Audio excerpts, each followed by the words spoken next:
bangsa yang hendak bangkit berdiri. Sama-sama kita mau katakan,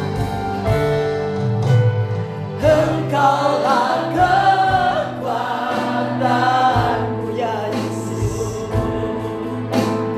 tempat perlindunganku saat badai menerpa. Aku tak akan goyah, aku tak akan goyah, sebab Kau sertaku sejauh langit, sejauh langit dari bumi. Begitu besarnya kasih-Mu, penuhi hati kami yang rindu menyembah-Mu, Yesus. Sejauh langit dari bumi, begitu besarnya kasih-Mu. Kaulah Tuhan, kekuatanku, sukacitaku. Kaulah Tuhan, Kaulah Tuhan, kekuatanku, sukacitaku. Kaulah Tuhan, Kaulah Tuhan, kekuatanku, sukacitaku. Waktu selanjutnya kami serahkan kepada hamba-Nya, Pendeta Muda Petrus Purnomo.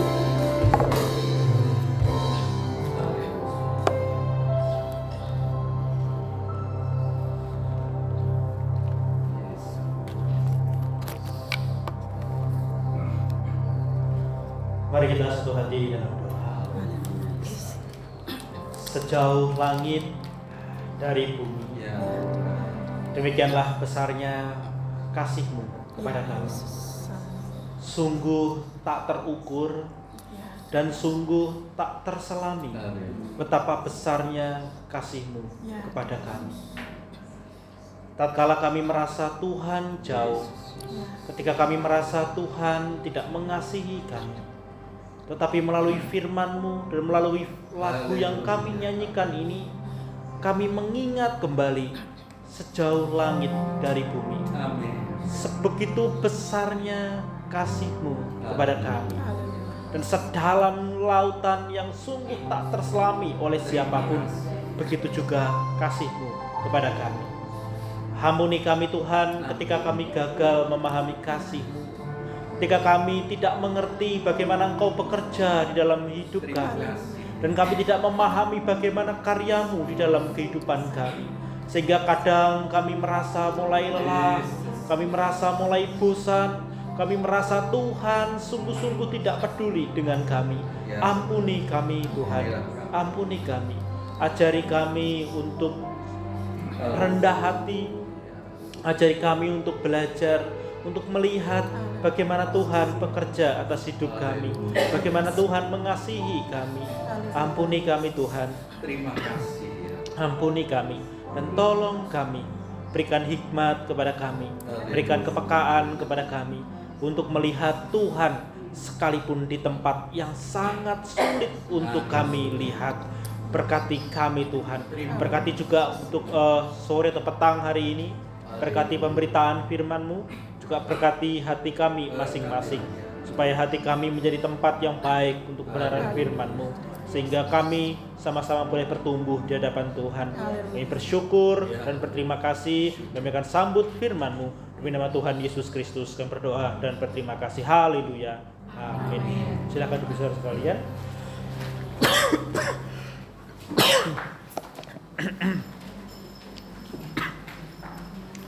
Shalom Bapak Ibu. Pada hari ini kita bersyukur bahwa hari Minggu ini bertepatan dengan kita memperingati Hari Kemerdekaan Indonesia. Yang keberapa Bapak Ibu? 80. Jangan ada yang bilang 70 loh ya. Sudah 80, sudah sepuh, sudah sangat lama sekali. Jadi Indonesia tidak mudah kemerdekaannya. Namun Bapak Ibu, kita ini di tengah perayaan kemerdekaan HUT Indonesia yang ke-80, kalau kita mendengarkan berita, kita mendengarkan informasi, kok rasanya itu miris Bapak Ibu ya. Sudah 80 tahun gitu. Rasanya itu kalau kita dengar berita kok nggak ada yang bagus kalau didengar. Isinya kok si menteri ini tangkap polisi gitu kan, si Pak polisi ini, terus kemarin kasus terbaru ini TNI kemudian dibunuh sama teman-temannya, dibully sampai meninggal gitu. Dan bukan satu orang, hampir 20 kemudian yang membuli itu. Lah kita ini melihat tidak aparat yang menegakkan keadilan, tidak para pejabat, rasanya kok sukar melihatnya ya. Melihat mengatakan Indonesia penuh kemuliaan-Mu, rasanya kok berat hati ini gitu. Tapi kita selalu dan terus berdoa, kita berharap kepada Tuhan. Sekalipun rasanya kadang Tuhan itu berdiam diri, tetapi menurut pemazmur bahwa Tuhan sungguh mendengar apa yang menjadi seruan dan doa kita. Maka Bapak Ibu, saya juga mengajak Bapak Ibu untuk membaca kebenaran firman Tuhan. Karena ketika kita melihat Indonesia rasanya cukup sukar dan gelap begitu. Nanti kita akan lihat bagaimana kita harus merespons. Tetapi kita juga melihat para pemazmur yang akan kita baca hari ini juga mengalami peristiwa yang sukar. Mengalami peristiwa yang tidak mudah untuk dialami, untuk dilewati. Peristiwa yang sangat-sangat berat yang harus ia alami. Tetapi pemazmur, kita mau lihat bagaimana dia di dalam kesulitan itu justru dia sungguh-sungguh berharap kepada Tuhan. Nah, mari kita lihat bersama-sama di dalam Mazmur pasal yang ke-31. Mazmur pasal 31.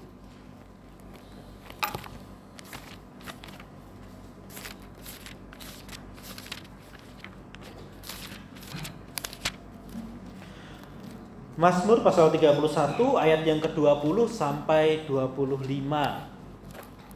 Dengan satu tema yaitu kuat dan teguh semua orang yang berharap kepada Tuhan. Saya bacakan bagi kita semua Mazmur 31 ayat 20 sampai 25. Demikian sabda Tuhan.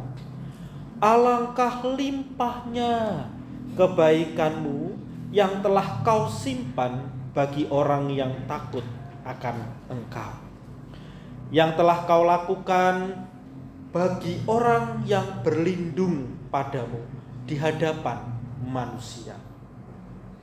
Engkau menyembunyikan mereka dalam naungan wajah-Mu terhadap persekongkolan orang-orang. Engkau melindungi mereka dalam pondok terhadap perbantahan lidah. Ayat 22, terpujilah Tuhan, sebab kasih setianya ditunjukkannya kepadaku dengan ajaib pada waktu kesesakan. Aku menyangka dalam kebingunganku, aku telah terbuang dari hadapan matamu. Tetapi sesungguhnya Engkau mendengarkan suara permohonanku ketika aku berteriak kepadamu minta tolong. Kasihilah Tuhan, hai semua orang yang dikasihinya. Tuhan menjaga orang-orang yang setiawan, tetapi orang-orang yang berbuat congkak diganjarnya dengan tidak tanggung-tanggung. Kuatkanlah dan teguhkanlah hatimu. Ayat 25. Ya, saya ulangi 25 ya. Kuatkanlah dan teguhkanlah hatimu, hai semua orang yang berharap kepada Tuhan. Amin. Demikian jauh bacaan firman Tuhan kita pada petang hari ini. Bapak Ibu di dalam Tuhan, sekali lagi bahwa kita menemukan satu pergumulan di dalam pemazmur. Jadi pemazmur ini dikatakan ayat 31 ini untuk pemimpin biduan Mazmur Daud dengan judul perikop aman dalam tangan Tuhan. Wah, ini menarik sekali. Kenapa Bapak Ibu? Karena Mazmur ini biasanya dinyanyikan oleh pemimpin biduan atau pemimpin pujian, pemimpin lagu begitu. Dinyanyikan di dalam ibadah gitu. Tapi yang kemudian menjadi menarik adalah bahwa Mazmur ini tercipta bukan dengan saya mau bikin lagu untuk hari Minggu misalnya. Lagu dengan tema ini, bukan. Tetapi Mazmur ini tercipta oleh sebuah pengalaman pahit yang dialami oleh seorang pemazmur yang bernama Daud. Jadi ketika Daud menuliskan Mazmur ini bukan dalam keadaan yang baik, tetapi dalam keadaan yang sangat-sangat terhimpit, dalam keadaan yang sangat-sangat sukar untuk dia dapat mengucap syukur kepada Tuhan. Ini dalam keadaan krisis sekaligus kritis, gitu ya. Kalau sudah krisis ditambah kritis, itu sudah mepet sama nyawanya, sudah mengancam nyawanya. Ini sangat-sangat berat sekali untuk dia mengucap syukur. Bahkan ini adalah dia adalah seorang yang sangat dikasihi Tuhan dan orang yang sangat mengasihi Tuhan. Bapak Ibu, tidak ada orang yang kemudian tidak mengalami peristiwa yang demikian. Sekalipun ia mengasihi Tuhan, sekalipun ia dikasihi oleh Tuhan, bukan berarti orang itu terhindar dari yang namanya musibah. Kalau orang mengatakan, wah Tuhan, kalau orang itu kok luar biasa ya, terhindar dari musibah terus, berarti orang itu dikasihi Tuhan. Belum tentu Bapak Ibu. Karena kadang-kadang Tuhan justru mendatangkan atau mengizinkan peristiwa itu terjadi kepada anaknya yang justru taat sama Tuhan. Ya, kadang-kadang Tuhan itu cara berpikirnya, kalau lagu tadi mengatakan sejauh langit dari bumi, katanya kan gitu ya. Sejauh itu tak terselami. Langit itu luasnya sampai mana sih? Bahkan ilmu fisika pun juga tidak tahu luasnya sampai mana. Luasnya langit itu semua semesta begitu, tidak terselami. Mau pakai teknologi manapun juga tidak bisa Bapak Ibu. Karena manusia sangat-sangat kecil untuk menyelami tingginya langit dari bumi. Sejauh mana tidak ada yang dapat menyelam. Begitu juga dengan kasih Tuhan. Lah ini kan jadinya masalah Bapak Ibu ya. Jadinya masalah kenapa? Karena kadang-kadang peristiwa itu terjadi kepada orang yang dikasihinya. Siapa yang pernah berpikir bahwa Ayub yang sangat baik itu kemudian harus mengalami kehilangan keluarganya, kehilangan anaknya, kehilangan hartanya, kehilangan kesehatannya. Kalau orang zaman sekarang atau orang-orang ya mungkin zaman sekarang kali ya dapat berkata, ini orang ini dikutuk sama Tuhan, ini kuapok, salai begitu, pelit, wah gitu. Pasti ada aja kita menghakiminya. Tapi aneh sekali bahwa Tuhan itu kemudian mendatangkan atau mengizinkan peristiwa yang sangat sukar kepada Ayub. Tuhan mengizinkan untuk membentuk Yusuf untuk melewati peristiwa demi peristiwa, difitnah, kemudian tidak dianggap dan lain-lain untuk membentuk prosesnya. Mana sih ada bagian satu saja bagian di dalam Alkitab umat atau pribadi yang dikasihi Tuhan yang tidak mengalami musibah? Tidak ada Bapak Ibu, tidak ada. Tetapi kita justru melihat mereka ketika mengalami itu, apa sih yang mereka lakukan? Adalah mereka dalam proses yang sangat berat itu, mereka dapat berpegang teguh kepada Tuhan. Menurut saya, tokoh iman itu bukan karena dia tidak mendapatkan masalah.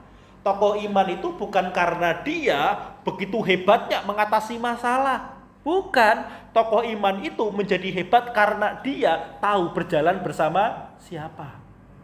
Sama Tuhan. Jadi tokoh iman itu menceritakan perjalanan tokohnya bersama dengan Tuhan, bukan menceritakan tentang betapa hebatnya tokoh itu. Kita lihat misalnya Daud itu bojone wong ya disikat begitu kan. Ya tidak ada pribadi yang sempurna kan?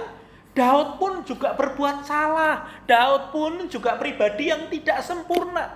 Tetapi ketika kemudian Daud itu ditegur oleh Nabi Nathan, begitu, ditegur Nabi Nathan, kemudian dia sadar kan gitu, dia sadar. Jadi kalau kita melihat tokoh-tokoh dalam Alkitab itu menjadi tokoh iman bukan karena dia itu hebat, tapi karena dia bergantung kepada Tuhan. Bagaimana di dalam prosesnya, bagaimana di dalam perjalanan yang tidak mudah itu, dia tetap berpegang teguh kepada Tuhan. Seperti tema kita, be firm in the faith. Teguh dalam iman.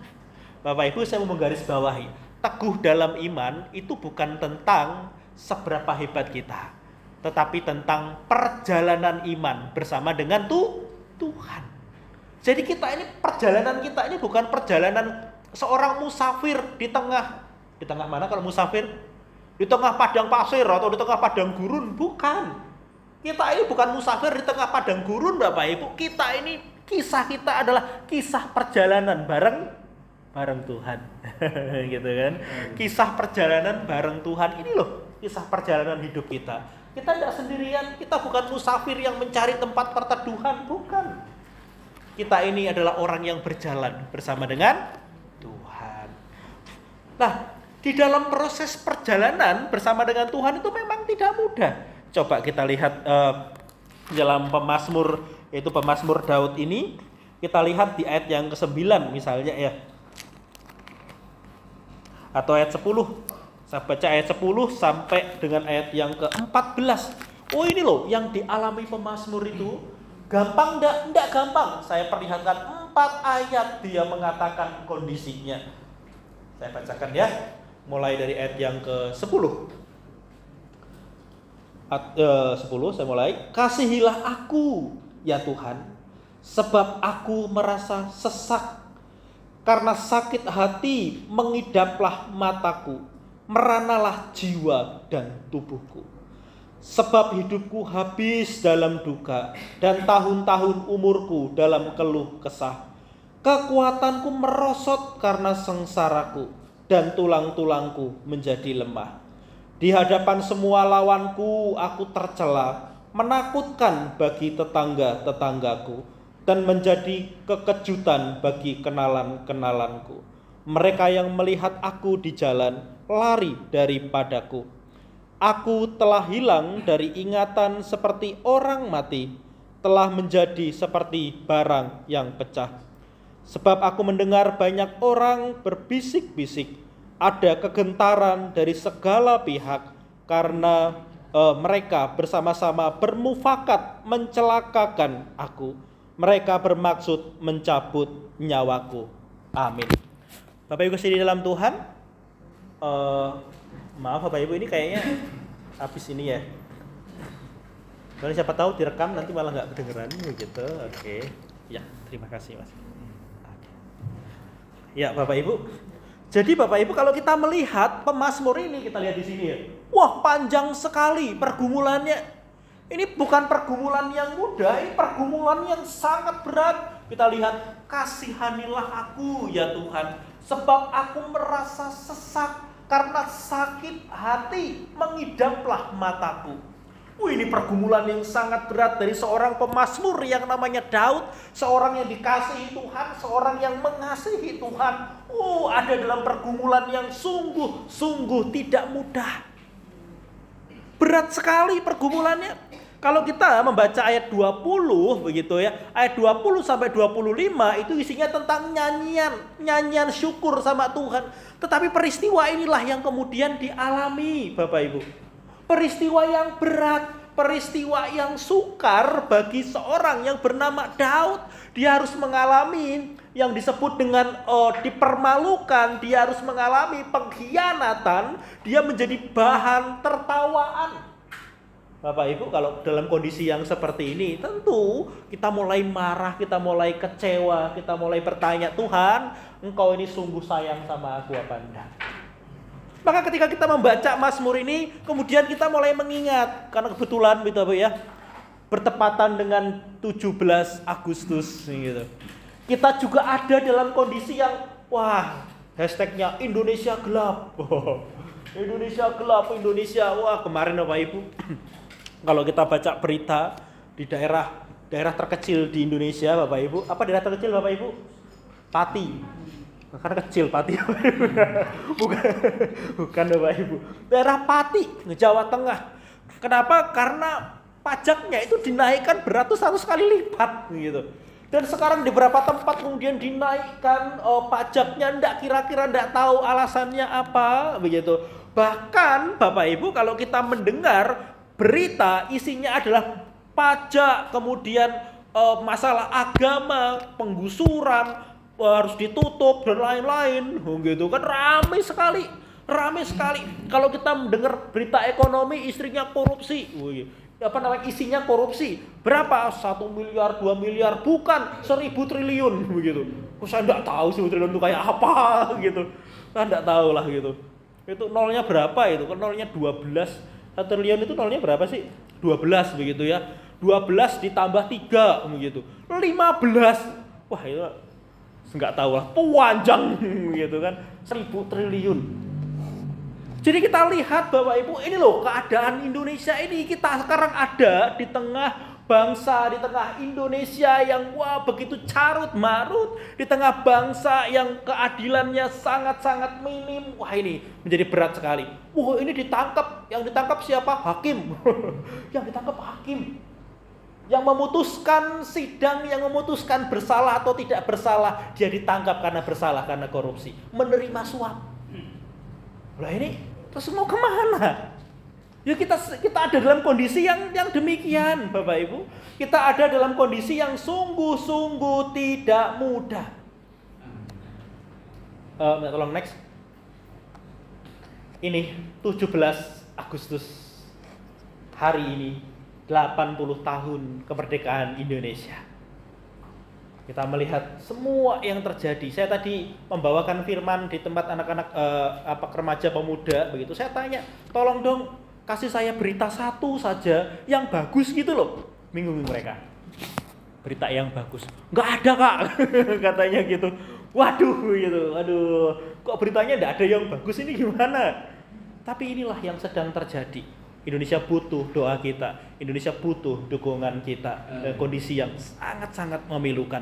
Bahkan pemazmur, Bapak Ibu, pemazmur di dalam kondisi-kondisi yang begini juga, dia juga mengalami kesulitan untuk melihat kebaikannya Tuhan.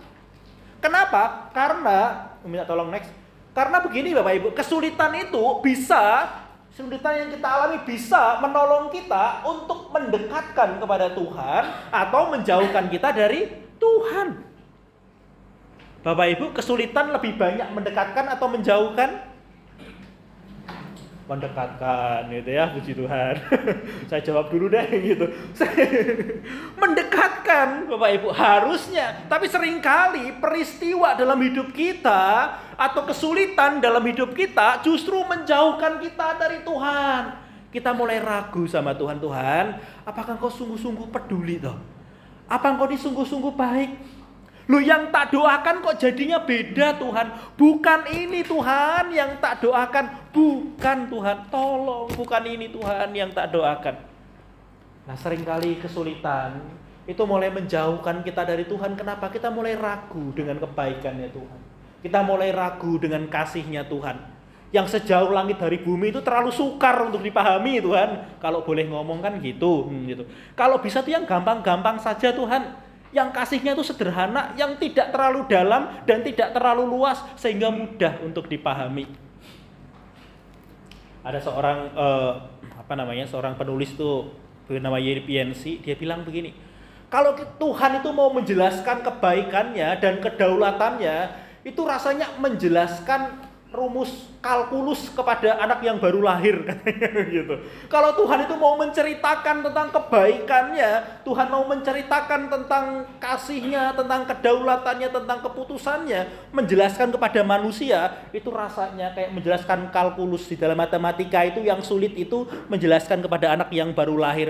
Dijelaskan sampai merintil gitu, nggak ngerti gitu. Kadang-kadang kita diperhadapkan dengan kondisi yang seperti itu. Begitu luas dan begitu dalam kasihnya Tuhan. Sungguh kita tidak dapat memahami. Makanya Bapak Ibu, di tengah kesulitan yang seperti ini, saya juga tidak mengatakan Bapak Ibu, saya tidak berani mengatakan, harus semakin mendekatkan. Karena kadang-kadang memang menjauhkan. Kadang-kadang membuat kita itu bergumul. Tidak hanya kita, coba kita lihat next. Kita lihat pemazmur Bapak Ibu. Pemazmur juga sama. Dia juga mengalami di ayat yang ke-23, dia bilang begini. Aku menyangka dalam kebingunganku. Pemazmur Daud pun juga mengatakan, aku menyangka dalam kebingunganku, aku telah terbuang dari hadapanmu. Artinya apa? Bahwa dia pun juga seketika, dia pun juga merasa dibuang oleh Tuhan. Loh, kalau memang Tuhan itu mengasihi, kalau Tuhan emang sayang, kok kondisinya begini? Kok enggak sama dengan apa yang saya doakan? Kok enggak sama dengan kehidupanku? Kok enggak sama dengan kebaikannya Tuhan? Nah, kemudian pemazmur ini mengatakan, aku menyangka, aku berpikir dalam kebingunganku, kok gini toh Tuhan itu? Kalau Tuhan itu benar-benar baik, kenapa hidupku kok kayak gini? Kok rasanya nggak make sense, gitu kan? Nggak make sense, nggak masuk akal. Kalau memang Tuhan luar biasa, kalau Tuhan emang dahsyat, begitu, kenapa Tuhan izinkan saya harus bergumul sampai sedemikian rupa?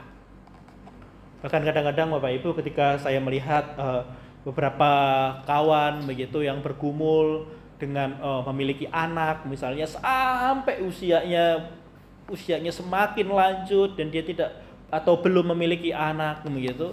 Terus kemudian kan kita mulai mikir begitu ya. Apakah Tuhan itu benar-benar baik sih?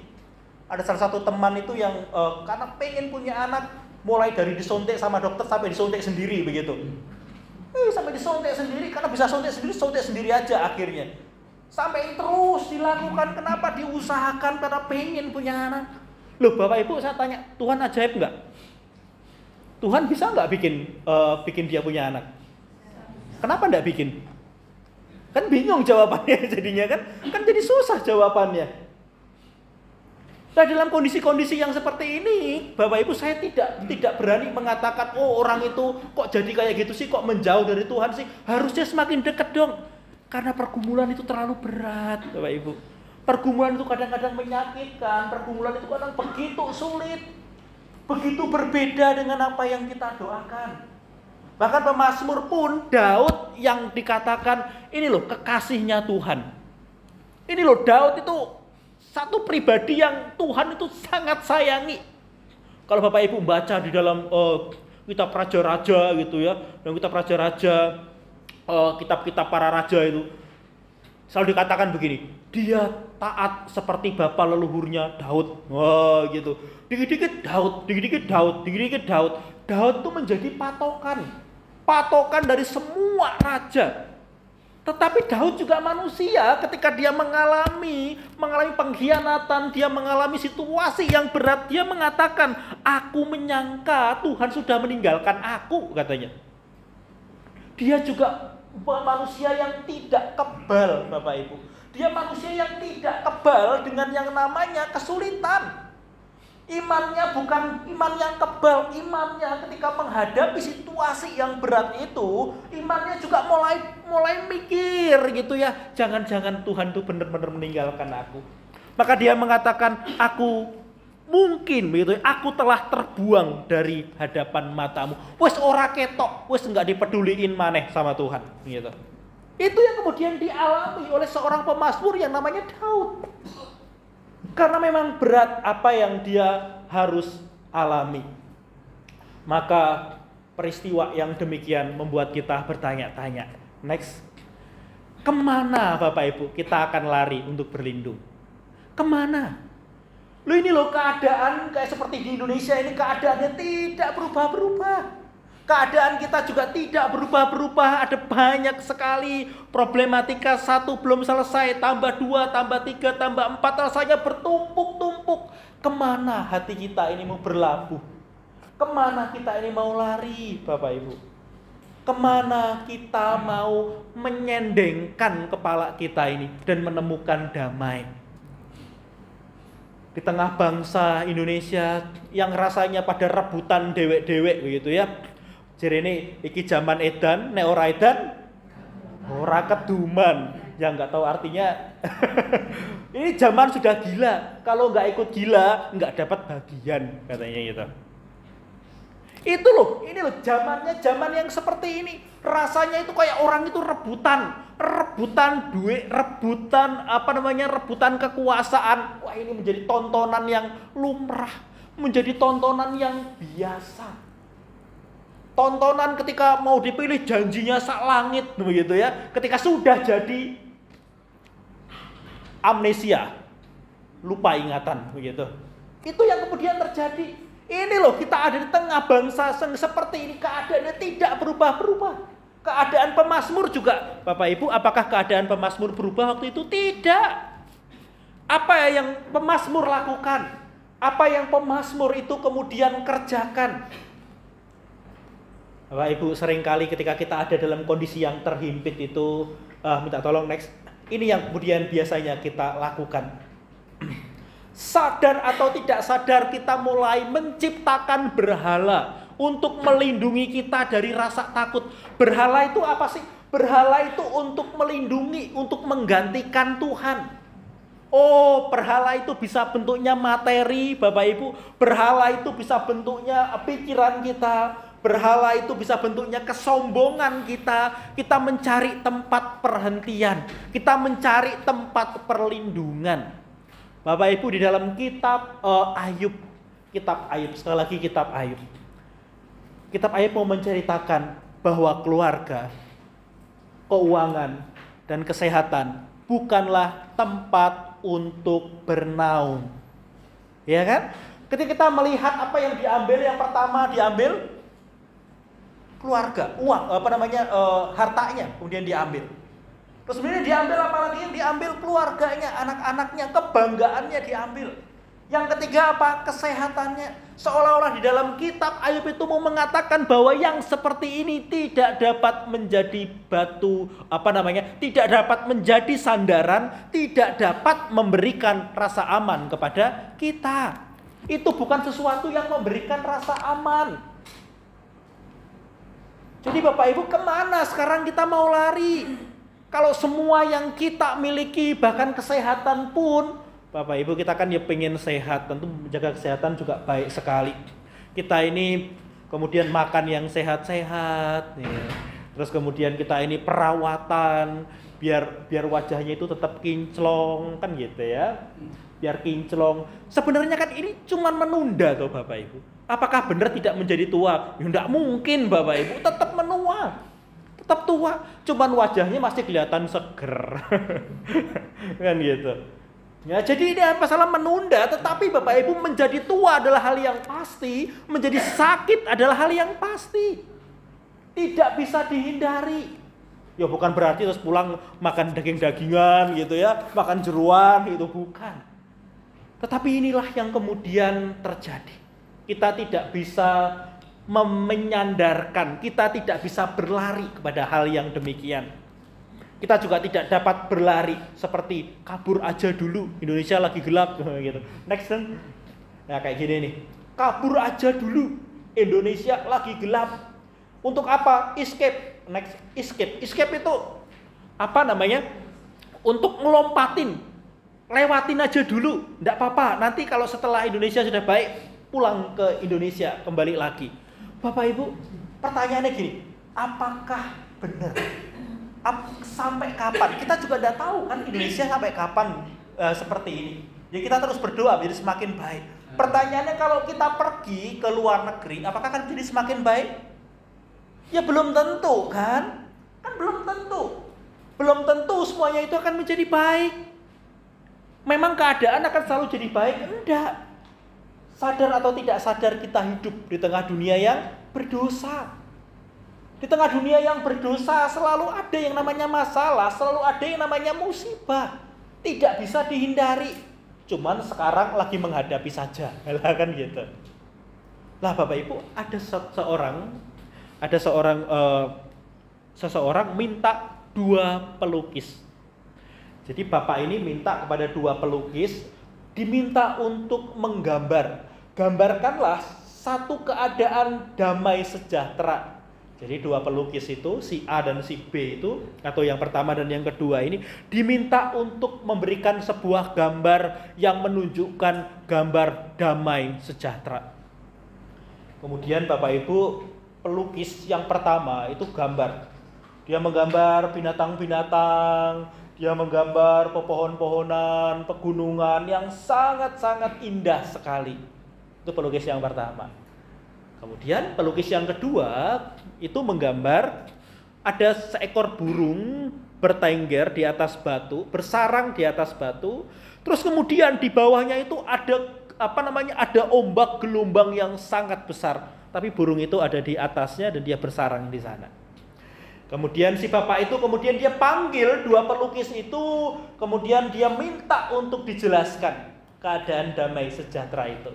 Pelukis yang pertama menunjukkan, ini loh Pak, gambar damai sejahtera itu ada hewan-hewan, ada tumbuhan, ada pegunungan, begitu harmonis sekali. Terus bapaknya nanya, loh manusianya di mana? Pelukis itu bilang begini, selama ada manusia tidak akan ada kedamaian. Katanya gitu. Selama ada manusia tidak ada yang namanya damai sejahtera. Manusia itu tempatnya masalah, suka bikin masalah. Maka di gambar itu tidak digambar manusia. Dia menggambar hewan, dia menggambar pohon, menggambar yang lain untuk menunjukkan damai sejahtera. Nah, terus kemudian dia beralih kepada pelukis yang kedua. Pelukis yang kedua juga menggambar, Bapak Ibu, dia menggambar seekor burung di atas batu, terus kemudian ada ombak besar di bawahnya. Terus dia kemudian menceritakan. Dia menceritakan begini. Damai sejahtera itu bukan karena keadaannya buruk, katanya begitu. Damai sejahtera itu ketika dia ada di atas sebuah batu, dia tahu batu itu kokoh untuk menopang dia. Dia tahu bahwa sekalipun badai itu datang menerpa, sekalipun badai itu menghantam tembok itu atau menghantam batu itu tetap kokoh. Jadi dia menggambarkan bahwa damai sejahtera itu bukan karena semuanya baik-baik saja. Damai sejahtera itu karena apa? Karena tempat dia berlindung itu kuat dan kokoh. Itu damai sejahtera. Lah jadi Bapak Ibu kalau kita suruh pilih yang mana? Mungkin pilih yang pertama. Gak ada manusia semuanya aman deh gitu ya. Tapi ternyata bukan Bapak Ibu. Damai sejahtera itu bukan karena keadaannya, tetapi karena batu yang menopang dia, batu tempat dia berlindung itu kuat dan kokoh. Lah maka Bapak Ibu pada petang hari ini kita lihat pemazmur apa sih yang dia temukan. Kita lihat ayat 20 dan 21. Dia bilang begini pemazmur, alangkah limpahnya kebaikanmu yang telah kau simpan bagi orang yang takut akan kau, yang telah kau lakukan bagi orang yang berlindung padamu di hadapan manusia. Ayat 21, engkau menyembunyikan mereka dalam naungan wajahmu terhadap persekongkolan orang-orang. Engkau melindungi mereka dalam pondok terhadap perbantahan lidah. Dikatakan engkau menyembunyikan. Bapak Ibu, bagi pemazmur menemukan ada satu tempat dia berlindung, tempat dia bersembunyi. Apa itu? Tuhan. Tuhan adalah tempat perlindungan, Tuhan adalah tempat persembunyian yang aman bagi pemazmur. Dikatakan di sana ayat 21, engkau menyembunyikan mereka. Allah yang melindungi mereka, Allah yang menjaga mereka. Jadi pemazmur Bapak Ibu ketika dia terhimpit dalam keadaan krisis, dalam keadaan kritis, dia tahu, dia pergi kepada Tuhan, dia lari kepada Tuhan, lari kepada tempat perlindungannya. Tuhan adalah tempat perlindungan bagi pemazmur. Tuhan adalah tempat untuk dia dapat lari. Ketika dia mengalami masalah yang sukar itu, dia tidak escape itu, tidak lari dari masalah itu, tetapi dia lari kepada Tuhan untuk menyelesaikan masalah itu. Dia lari kepada Tuhan, tempat perlindungannya untuk menyelesaikan masalah. Dia tidak lari dari masalah, tidak. Tapi dia lari sama Tuhan, tempat perlindungannya untuk menyelesaikannya bersama dengan Tuhan. Tuhan adalah tempat perlindungan. Tuhan adalah shelter, tempat yang aman, di mana kita tersembunyi, di mana Allah itu menjaga, di mana Allah itu melindungi kita. Bapak Ibu, di tengah kondisi yang sukar tadi, di tengah kondisi yang sangat sulit tadi, yang seringkali menjauhkan kita dari Tuhan, maka lihatlah kepada kasih-Nya Tuhan. Lihatlah kepada Allah seperti pemazmur, kemudian dia melihat Allah sebagai tempat perlindungannya. Allah sebagai tempat di mana dia dapat meneduhkan dirinya, dia dapat menyenderkan kepalanya, dia dapat menaruh harapannya. Seperti tema kita pada petang hari ini, kuat dan teguh semua orang yang berharap kepada Tuhan. Kenapa? Karena mereka datang kepada tempat perlindungan yang sejati, tempat perlindungan yang tidak pernah berubah kasih-Nya, tempat perlindungan yang tidak pernah mengkhianati cintanya. Dia adalah Tuhan sendiri. Ketika pemazmur mendapati dirinya dalam keadaan krisis dan kritis, dalam kondisi yang terhimpit, yang bertaruh nyawa, dia meletakkan nyawanya kepada Tuhan. Dia meletakkan nyawanya kepada Tuhan, sebagaimana juga dikatakan bahwa dia meletakkan dirinya, dia meletakkan nyawanya kepada Tuhan, meletakkan kepada Tuhan, dia mempercayakannya kepada Tuhan. Bapak Ibu, mempercayakan nyawanya kepada Tuhan. Kenapa? Dia adalah tempat perlindungan yang sejati. Dia tempat naungan yang kokoh dan kuat. Itu adalah lagunya itu, naungan yang kokoh dan kuat. Ajaib Tuhanku Yesus, sungguh heran. Itu ada lagunya, lagu paduan suara. Ya Mas Tulis bener ya. Ada lagunya, bagus sekali. Naungan jiwaku judulnya. Jadi Bapak Ibu, Tuhan menjadi naungan. Tuhan menjadi tempat. Tuhan itu digambarkan tempat, Bapak Ibu. Tempat di mana kita dapat berlindung, tempat di mana kita dapat bernaung di bawahnya, di dalamnya, sehingga kita menemukan rasa aman. Next, ada seorang bapak gereja. Bapak gereja ini bernama Agustinus. Bapak Ibu, Agustinus itu orang yang di dalam sejarah gereja sangat-sangat terkenal. Tetapi sungguh pun Bapak Ibu, ini pribadi yang maaf kata brengsek sekali. Yang namanya Agustinus itu. Terima kasih Bu.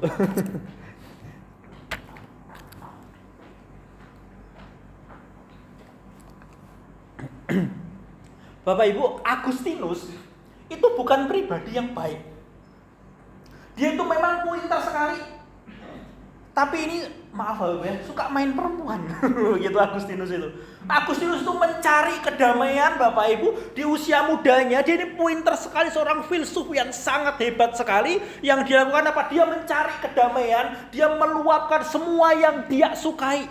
Dia mencari yang namanya tempat perhentian, dia mencari tempat yang bisa memberikan rasa aman di dalam dirinya. Sampai ketika dia bertobat Bapak Ibu. Dia bertobat oleh karena ada seorang anak kecil yang mengatakan ambillah dan bacalah gitu. Tolelege, ambillah dan bacalah. Kemudian dia membaca firman Tuhan, dia membaca firman Tuhan Bapak Ibu, dia menemukan di sana, menemukan apa? Menemukan Tuhan. Dia berjumpa dengan Tuhan melalui kebenaran firman Tuhan, sehingga di dalam bukunya yang berjudul Confession, pengakuan, dia mengatakan demikian. Seperti tertulis di atas, hati kami tidak akan tenang hingga beristirahat di dalam Engkau. Hati kita ini akan terus gundah gulana. Tidak ada tempat untuk kita menaruh perhentian hati kita. Sampai kita sungguh-sungguh menaruhnya di mana? Di dalam Tuhan. Sampai kita benar-benar meletakkan. Sampai kita ini benar-benar beristirahat di dalam Tuhan. Bapak Ibu, beristirahat di sini jangan dipikir rest in peace begitu ya. Bukan Bapak Ibu, bukan rest in peace dalam arti meninggal dunia. Bukan Bapak Ibu. Rest di sini begitu ya. Dikatakan hati kami tidak akan tenang hingga kita beristirahat di dalam Engkau. Ini adalah peristiwa yang harusnya kita alami setiap hari. Bukan menunggu kalau sudah ada tulisan rest in peace, bukan. Tapi setiap hari. Karena kedamaian itu bukan menunggu kalau kita sudah selesai hidup kita. Kedamaian itu ketika kita meletakkan sungguh-sungguh hati kita yang gundah itu. Yang kita tidak tahu Indonesia kacau balau dan lain-lain begitu. Kita nggak tahu lari kemana, lari pada Tuhan Yesus. Kita lari, kita mengistirahatkan diri kita di mana? Di dalam Tuhan. Maka Kristus mengatakan hati kami tidak akan tenang. Hati kita itu akan terus gundah gulana. Jadi Agustinus itu mencari sana sini, dia main perempuan, dia ini sampai bermamanya sampai pusing tuh doain Agustinus itu. Sampai pusing Agustinus ini, wah berat sekali. Tetapi ketika dia berjumpa dengan Tuhan, dia menemukan tempat perhentian yang sejati, yaitu Tuhan itu sendiri. Tempat berlindung, tempat menemukan rasa aman, perhentian yang sejati, yaitu Tuhan itu sendiri, bukan yang lain, Bapak Ibu. Tuhanlah tempat perlindungan di dalam hidup kita, tempat yang memberikan kita kekuatan. Next, maka kuat dan teguh seperti tema kita. Itu bukan tentang seberapa kuat kita, tetapi tentang seberapa kuat Allah yang menyertai kita. Maka kuat dan teguh itu bukan tentang kita, Bapak Ibu, tapi tentang Allah. Tentang Allah yang menyertai kita. Kalau kita mengatakan, oh aku bisa kuat dan teguh sama Tuhan, no, nggak akan. Siapa yang bisa kuat dan teguh? Nggak ada. Bahkan seorang yang bernama Abraham sekalipun, ketika dia diberikan janji sama Tuhan, besoknya beberapa waktu kemudian dia mulai ragu sama kebaikannya Tuhan. Itu bapak orang beriman. Siapa yang berkata, oh aku kuat dan teguh? Tidak ada. Maka kuat dan teguh itu bukan bergantung kepada imannya kita, tapi bergantung kepada penyertaannya Tuhan. Bukan tentang kita. Bukan tentang seberapa kuat kita, tapi tentang seberapa kuat tangan Tuhan menyertai hidup kita. Maka iman itu tidak pernah berdiri sendiri, Bapak Ibu. Tidak ada seorang pun yang akan mengatakan, aku kuat dalam iman, aku teguh dalam iman. Orang yang kuat atau teguh dalam iman adalah orang yang benar-benar mengerti akan penyertaan Tuhan. Orang yang benar-benar tahu bahwa Tuhan sedang berjalan bareng dia, Tuhan sedang memegang hidupnya, dia berjalan bareng Tuhan. Di situ loh orang itu akan mengalami yang namanya kuat dan teguh. Semua orang yang berharap kepada Tuhan, yang berharap kepada Tuhan, karena Tuhan tidak pernah berdusta, karena Tuhan selalu menepati janjinya. Kalau pemazmur itu datang sama Allah, dia datang sama Tuhan, gitu ya. Di dalam kehidupan kita juga datang sama Tuhan. Seperti pemazmur datang kepada Allah, kita juga datang kepada Allah di dalam Yesus Kristus. Next. Ini Bapak Ibu. Ini adalah undangan dari Tuhan Yesus Kristus, undangan Allah yang menjadi manusia. Undangan dari Tuhan Yesus, ajakan dari Tuhan Yesus kepada setiap kita. Dikatakan, marilah kepadaku. Siapa Bapak Ibu? Semua. Tidak terkecuali, semua orang. Siapapun. Semua yang letih lesu dan berbeban berat, aku akan memberi kelegaan kepadamu. Semua orang tanpa terkecuali. Tidak ada satu orang pun yang tidak boleh datang sama Tuhan. Semua boleh datang kepada Tuhan Yesus. Tuhan Yesus tidak pernah kemudian mengatakan, oh ini orang ini cabang bayi begitu. Enggak Bapak Ibu. Dia menerima siapapun yang datang kepada dia. Maka firman Tuhan dalam Mazmur mengatakan apa? Persembahan yang baik itu adalah hati yang hancur, ya kan? Hati yang hancur. Persembahan yang baik itu bukan prestasi Tuhan. Aku sudah melayanimu sebagai WL Tuhan. Aku sudah melayani sebagai seorang pengkhotbah. Bukan. Firman Tuhan mengatakan persembahan yang baik itu adalah hati yang hancur kepada Tuhan. Hati yang hancur kita bawa berdoa, Tuhan ini loh kelemahanku Tuhan. Aku ini orang berdosa. Tuhan aku ini tidak mampu berjalan sendiri. Aku butuh Engkau Tuhan. Itu loh yang Tuhan inginkan itu. Jadi Bapak Ibu, marilah kepadaku, kata Tuhan Yesus. Kalau pemazmur itu kemudian datang sama Tuhan karena imannya begitu kokoh. Tapi kemudian Tuhan Allah itu dan jadi manusia dalam diri Yesus untuk menyapa kita, untuk merangkul kita. Seolah-olah dia berkata, "Yuk nak, yuk jalan bareng aku. Aku tahu kamu susah, bahwa di dalam perjalanan hidupmu itu tidak mudah. Kadang-kadang ada batu, kadang-kadang ada kerikil, kadang ada polisi tidurnya banyak, begitu ya." Tuhan seolah berkata, "Mari kepadaku yang letih lesu berbeban berat. Aku tahu jalanmu tidak mudah. Aku tahu yang kamu lewati tidaklah mudah. Ayo jalan bareng Tuhan." Tuhan Yesus adalah teman seperjalanan hidup kita.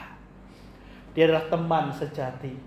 Kalau lagunya ada satu sobatku yang setia, dialah sobat yang setia, teman seperjalanan kita.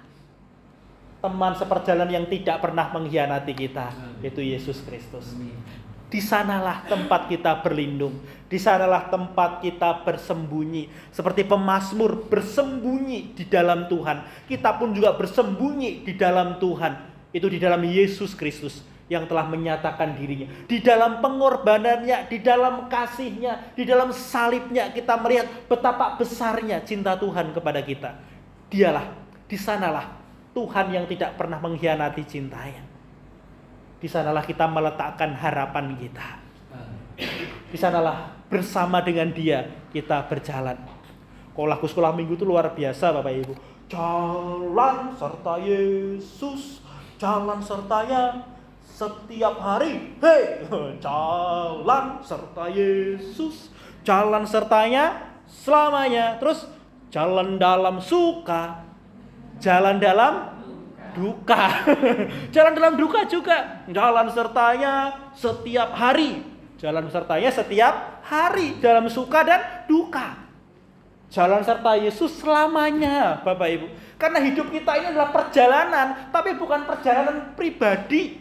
Bukan. Siapa bilang kita ini melakukan perjalanan pribadi? Enggak.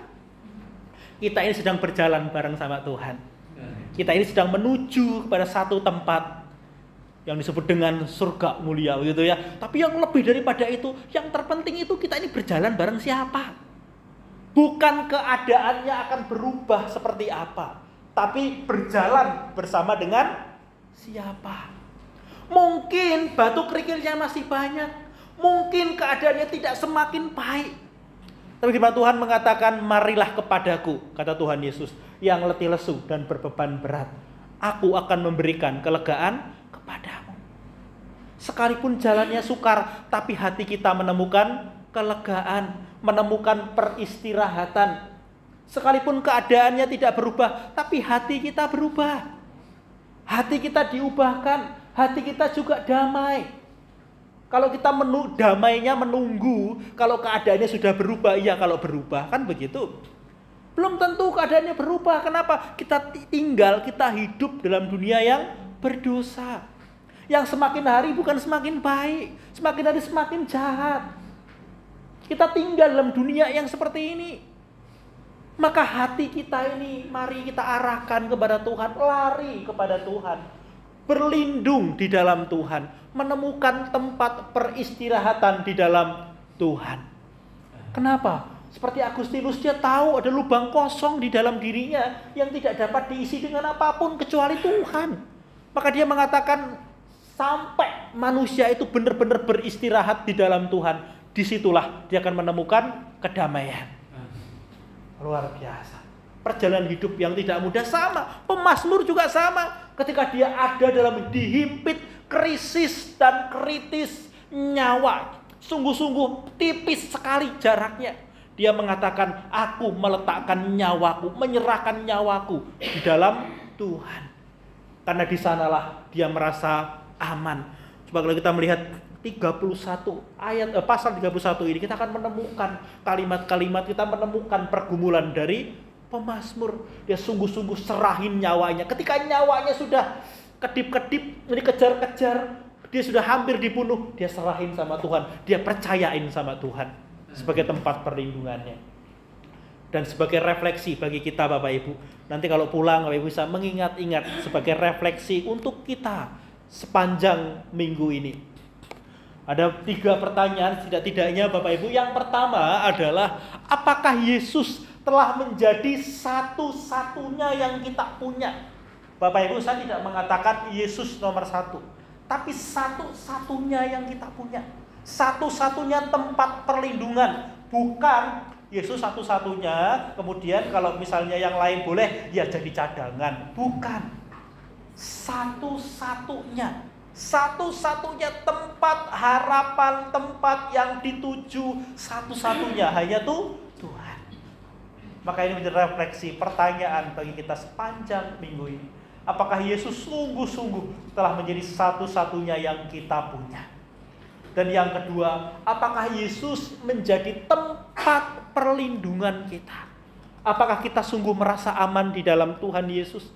Apakah kita menemukan rasa aman dari panggilan Yesus yang mengatakan, marilah kepadaku yang letih lesu dan berbeban berat, aku akan memberikan kelegaan kepadamu.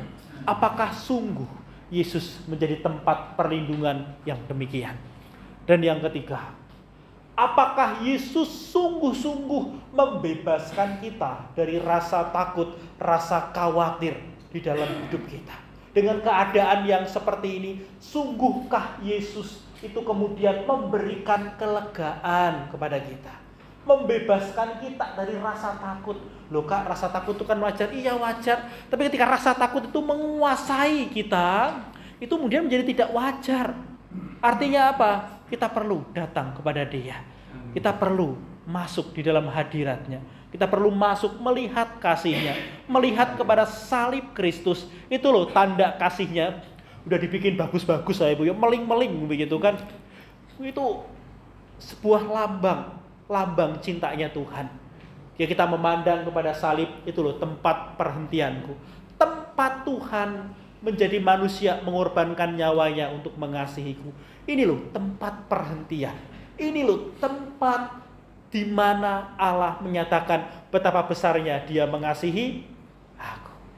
Maka bebaskanlah kita, supaya kita juga terbebas dari yang namanya keraguan, terbebas dari rasa takut. Apakah sungguh-sungguh bebas? Tidak Bapak Ibu. Kalau Bapak Ibu ingat beberapa minggu yang lalu, ketika seorang ayah, firman Tuhan yang temanya adalah iman biji sesawi.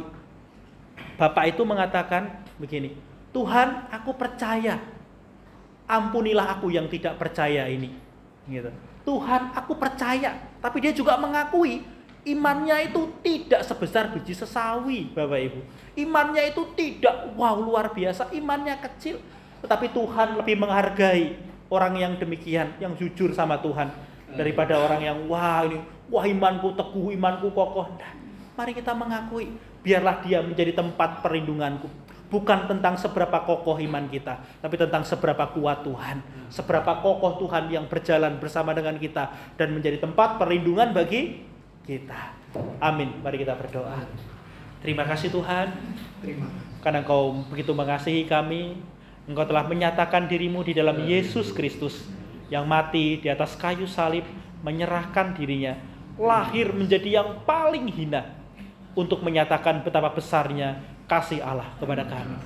Terima kasih Tuhan, karena Engkau menjadi tempat perlindungan bagi kami. Engkau menjadi tempat di mana kami dapat meneduhkan diri kami, di mana tempat kasih itu tidak pernah berubah dan kasih itu tidak pernah dikhianati, yaitu kasih di dalam Yesus Kristus. Terima kasih Tuhan. Berkati setiap kami hadir tempat ini Tuhan, berkati kami semua, dan biarlah kami menikmati kedamaian bersama dengan Tuhan setiap hari, apapun yang terjadi dalam hidup kami, sekalipun keadaan tidak berubah, tapi biarlah hati kami terus berpaut kepada Tuhan. Kami bersyukur dan berterima kasih.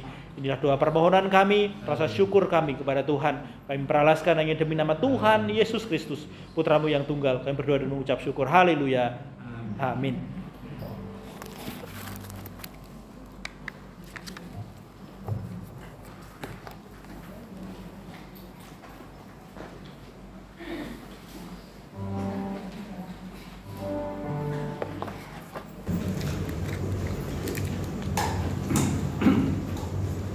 Tuhan firman Tuhan yang telah kita dengarkan pada sore hari ini, kiranya menjadikan kekuatan bagi kehidupan kita. Atas nama Majelis dan Jemaat Gereja Isa Al-Masih Surabaya, menyampaikan terima kasih kepada Pendeta Muda Peter Purnomo yang telah menyampaikan firman Tuhan pada malam hari ini. Kiranya Tuhan memberkati di dalam setiap pelayanan. Amin.